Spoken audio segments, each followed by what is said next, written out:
가끔씩요, 정말로 중요한 기사인데 한국 언론들이 외신 같은 경우에는 제대로 다루지 않아 가지고 소홀하게 취급이 되는 경우도 있습니다. 더 나아가서 대한민국의 가장 심각한 문제는, 제가 나중에 따로 좀 다루겠지만, 국민들이 이제는 집에 신문을 받아보는 사람보다 안 받아보는 사람이 훨씬 많습니다. 뉴스를 TV 뉴스를 통해서 듣거나 네이버나 다음 같은 포털의 뉴스 검색을 통해서 보는데, 젊은 사람들의 대부분은 포털 검색으로 보고 나이 든 사람들은 TV 뉴스를 좀 보는 경우가 있을 거라고 봅니다. 그런데 네이버에 부사장을 했던 사람이 지금 청와대에 수석으로 갔다는데, 홍보수석으로, 이 네이버가 전달하는 기사의 검색, 이런 부분들이 과연 공정한 것인가? 정말로 이 기사의 중요성과 우선순위를 누가 판단하는 것인가? 이런 부분으로 봤을 때 초기 화면에 띄워놓는 부분과 띄워놓지 않는 부분의 문제들, 이런 것들이 아무런 법적 제한 없이 지나가는 부분에 대해서 저는 매우 좀 우려를 합니다.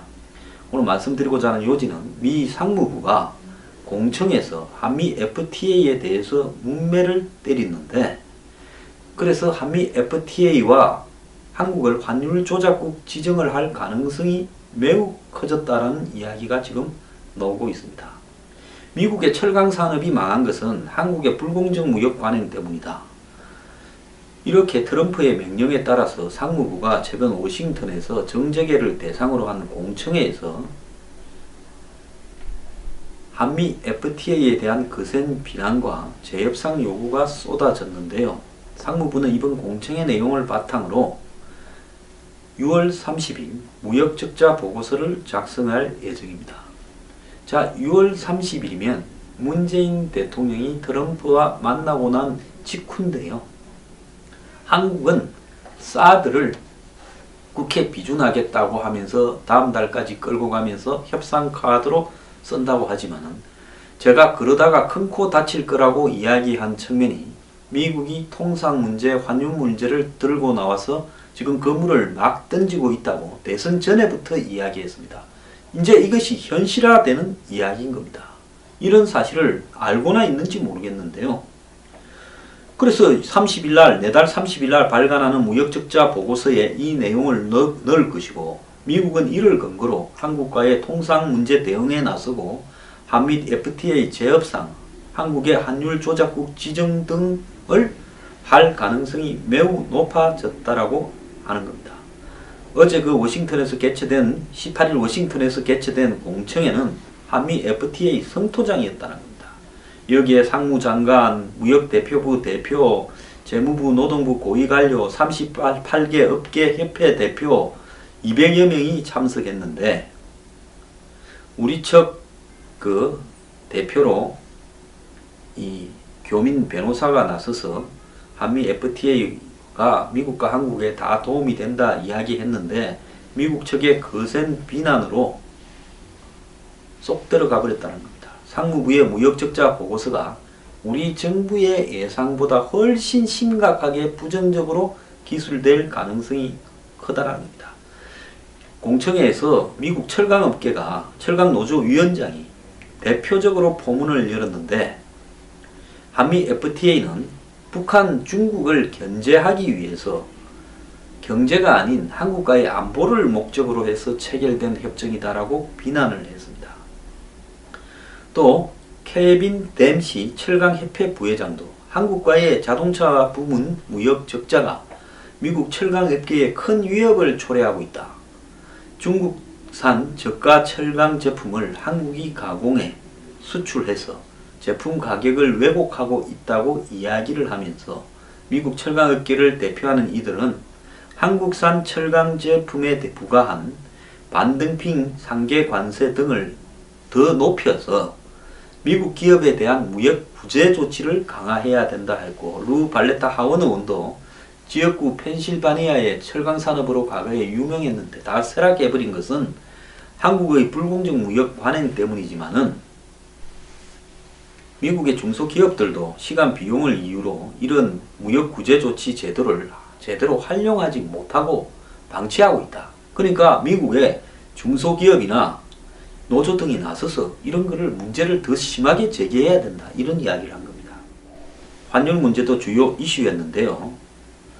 미국의 이런 이해관계자들이 나서서 이 공청회에서 한 목소리로 미국 무역 적자 해소를 위해 한국의 환율 조작을 제재할 방안을 서둘러 만들어야 된다고 이야기했습니다. 아예 한국 정부가 중심이 되어서 자연스러운 수요와 공급에 의한 환율이 아니라 인위적으로 환율을 이렇게 조작한다. 즉 한국의 환율은 지금보다는 훨씬 평가절상돼야 된다. 한국하고 미국의 지금 경제 여력이나 수준으로 봐서 또 달러 수급으로 봐서는 즉 한국 정부가 실제로 원하고 달러하고의 가치를 이 평가절하해서 즉 지금 1달러당 환율로 현재로 보면 1130원, 40원 이렇게 왔다 갔다 하지 않습니까? 이 부분을 미국 측은 1070원 이하로 낮추어야 된다. 즉 원화가 실제보다 훨씬 센데 가치가 인위적으로 가치를 낮추어 평가해서 수출에는 유리하고 수입에는 불리하도록 즉 그렇게 만들어가고 있다라고 이야기하는 겁니다.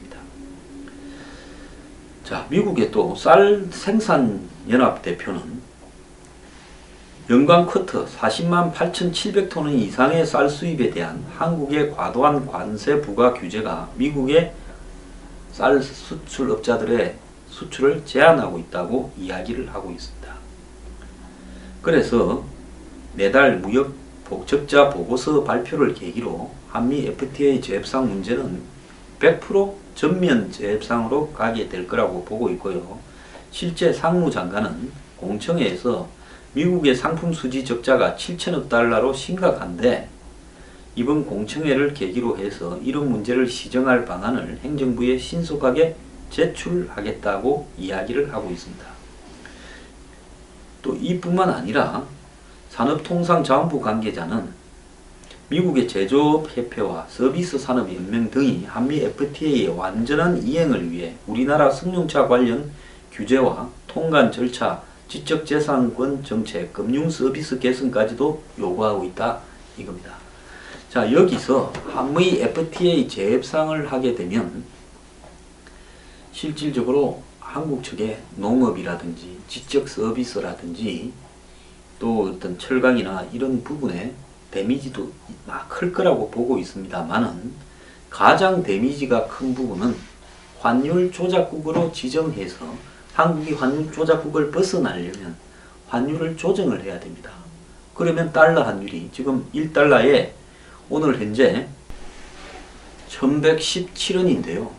이거를 1070원 이하로 낮춰야 된다는 이야기가 나오고 있는데요. 이럴 경우에 삼성이나 현대차 같은 수출 대기업에는 치명적인 타격으로 작용할 수가 있습니다. 이뿐만 아니라 자동차에 대한 통관 절차, 자동차가 쓰는 철강 등에 대한 또 제재, 즉 철강을 어떻게 생산하느냐, 한국의 값싼 철강으로 이렇게 자동차 강판을 만드느냐, 안 그러면 중국에서 들려온 그런 걸로 만드느냐, 이런 부분을 가지고 또 문제를 삼을 겁니다. 그래서 지금 한미 간에 우리는 지금 정권은요, 안보 문제에 있어서 적당히 북한과 이렇게 거래를 하는 부분에 집착하고 있을 거라고 보는데 실질적으로 더 심각한 것은 미국 측이 한국 측의 카드에 대응해서 내놓을 한마디로 이 경제적인 보복이라고 봐야 됩니다.